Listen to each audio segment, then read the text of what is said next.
चलिए, पांच का पंच में सबसे पहले बात करते हैं अमरवाड़ा उपचुनाव की, जहां तस्वीर पूरी तरह से अब साफ हो चुकी है। बड़ी खबर इस वक्त की छिंदवाड़ा से। आखिरी दिन 7 उम्मीदवारों ने नाम वापस ले लिए हैं। अमरवाड़ा के रण में तस्वीर पूरी तरह से साफ हो गई है। अब अमरवाड़ा उपचुनाव में 9 प्रत्याशी मैदान में नजर आएंगे। कांग्रेस समर्थित नवीन मरकाम और जतन उइके ने अपने नाम वापस ले लिए हैं। हालांकि बड़ी खबर यह है कि त्रिकोणीय मुकाबला आपको दिखाई देगा। बीजेपी, कांग्रेस और गोंडवाना गणतंत्र पार्टी के जो प्रत्याशी हैं उनके बीच में ये मुकाबला है, त्रिकोणीय मुकाबला। लेकिन इंदौर में लोकसभा चुनाव के समय जो हुआ उससे कांग्रेस बचने में सफल रही। दूध का जला कहते हैं कि छाछ भी फूक फूक कर पीता है। तो इंदौर में अक्षय कांति बम ने जब ऐन वक्त पर नाम वापस ले लिया, ऐसा अमरवाड़ा में ना हो, इसीलिए आपको बता दें कि प्रत्याशी को जीतू पटवारी अपने साथ ही लेकर घूमते रहे। कांग्रेस को उम्मीदवार का पर्चा वापस लेने का डर था। कांग्रेस उम्मीदवार को जीतू पटवारी जो अमरवाड़ा में डेरा जमाए हुए थे, उनके मन में डर था कि कहीं इंदौर की तरह अमरवाड़ा में भी खेल ना हो जाए। 10 जुलाई को अमरवाड़ा में उपचुनाव होना है, वोट डाले जाएंगे और जल्दी से चुनावी कार्यक्रम आप समझ लीजिए। 14 जून से नामांकन की प्रक्रिया यहां अमरवाड़ा के लिए शुरू हुई थी। 21 जून तक नाम दाखिल किए गए, नामांकन दाखिल किए गए। 24 जून को नामांकन पत्रों की जांच की गई और 26 जून यानी कि आज नाम वापसी की आखिरी तारीख।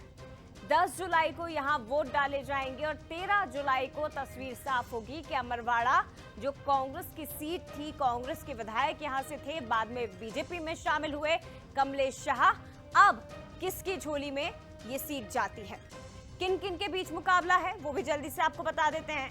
कमलेश शाह, कौन कौन होगा यहाँ पे प्रत्याशी, त्रिकोणीय मुकाबला दरअसल दिखाई दे रहा है।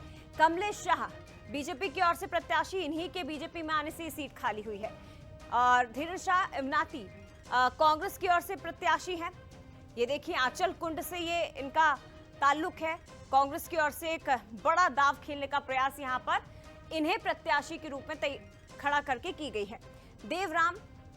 देवरावण भलावी ये गोंडवाना गणतंत्र पार्टी के प्रत्याशी हैं। तो ये 3 चेहरे जिनके बीच में मुख्य मुकाबला खेला जाना है।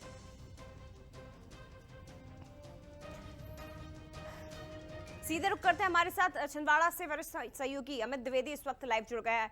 अमित, तस्वीर पूरी तरह से साफ हो गई है अमरवाड़ा के रण की।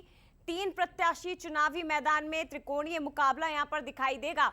लेकिन कहते हैं ना कि दूध का छला छाछ भी फूक फूक कर पीता है, और वो शायद दिखाई दिया हमें, क्योंकि जिस तरह से जीतू पटवारी अपने प्रत्याशी को साथ ले लेकर घूमते रहे, एक डर था कहीं ना कहीं उनके मन में, और आज जरूर राहत की सांस ली होगी। बिल्कुल जया, पीसीसी चीफ छिंदवाड़ा पहुंचते जीतू पटवारी और आज नामांकन फॉर्म उठाने की आखिरी डेट है। 3 बजे तक का समय था। लगभग 7 प्रत्याशियों ने नामांकन फॉर्म वापस ले लिया है। चुनावी मैदान में अब मुख्य मुकाबला भारतीय जनता पार्टी और कांग्रेस, इसके अलावा गोंडवाना गणतंत्र पार्टी में सीधा मुकाबला अमरवाड़ा के उपचुनाव में होने जा रहा है। अमरवाड़ा उपचुनाव की हम बात करें तो बीते 5 चुनाव की हम बात करें तो त्रिकोणीय संघर्ष अमरवाड़ा में देखने को मिलता है। इस बार भी अमरवाड़ा में ऐसा ही कुछ माहौल हमें दिखाई दे रहा है। तीनों दल के प्रत्याशी काफी अच्छे हैं, मजबूत है। कांग्रेस ने एक बड़ा दांव खेला, प्रत्याशी चयन को लेकर काफी समय लिया और आखिरी में आंचल कुंड की शरण में कांग्रेस गई और आंचल कुंड से जुड़े हुए प्रत्याशी धीरज शाह को प्रत्याशी बनाया। वहीं भारतीय जनता पार्टी के प्रत्याशी कांग्रेस छोड़कर आए, राजा कुंवर कमलेश शाह को भाजपा ने बनाया, जो कि लगभग पहले से तय था।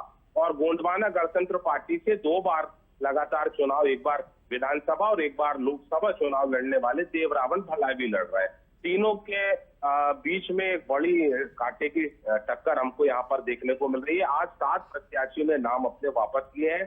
पीसीसी चीफ जीतू पटवारी छिंदवाड़ा में है, 3 दिन का उनका प्रवास है। निश्चित रूप से हम ये कह सकते हैं कि इंदौर इफेक्ट जो है जया यहाँ पर दिखाई दे रहा है। प्रत्याशी को साथ पे लेकर जीतू पटवारी एक तरह से घूम रहे हैं। एक मन में जो डर था, एक मन में जो भय था, वो आज एक तरह से पूरा हो गया और अब चुनावी मैदान में कांग्रेस प्रत्याशी, भारतीय जनता पार्टी और गोंडवाना गणतंत्र। अच्छा, माहौल किस तरह का में दिखाई दे रहा है? क्योंकि विधानसभा में बीजेपी की जीत, लोकसभा में बीजेपी की जीत और अब ये एक सीट छिंदवाड़ा की कांग्रेस के लिए बहुत जरूरी है। तो क्या माहौल जनता के बीच में आपको इन तीनों ही प्रत्याशियों के लिए दिखाई दे रहा है? माहौल की जो है हम बात करें तो माहौल जो है अभी चुनाव ओपन हाथ से हो जाएगा, इसके बाद अब चुनाव गरमाना शुरू होगा। और माहौल की बात करें तो अभी दोनों और तीनों दलों का माहौल हमको दिखाई देता है। अमरवाड़ा जो है काफी बड़ा विधानसभा क्षेत्र, अलग अलग टुकड़ों में बटा हुआ है, पैचेस बने हुए हैं। कुछ पैच में गोंडवाना गणतंत्र पार्टी काफी प्रभावी है, कुछ पैच में कांग्रेस का प्रभाव है, कुछ पैच में राजा कुंवर कमलेश शाह यानी महल का प्रभाव है। यानी हम ये कह सकते हैं कि ये जो अमरवाड़ा है ये अलग अलग भागों में बटा हुआ है, इसकी तासीर अलग अलग है। हाँ, लेकिन अब चुनाव गरमाने लगा है। चुनाव गरमाने के बाद एक दो दिन में एक तरह से काफी हद तक पिक्चर यहाँ साफ होती दिखाई देगी। उपचुनाव में अक्सर रूलिंग पार्टी को फायदा होता दिखाई देता है, लेकिन हाँ, कांग्रेस ने बड़ा ट्रम्प कार्ड खेला, मास्टर स्ट्रोक खेला है। आस्था का प्रतीक यहाँ पर इसीलिए ये चुनाव इतना रोचक हुआ है अमित, क्योंकि बीजेपी ने आदिवासियों से संबंध रखने वाले एक चेहरे को मैदान में उतारा और कांग्रेस ने उसी आदिवासी की आस्था के केंद्र को जोड़ दिया है। तो इसीलिए चुनाव बहुत ज्यादा दिलचस्प हो गया। फिलहाल शुक्रिया आपका अमित, तमाम जानकारी के लिए, बातचीत के लिए। और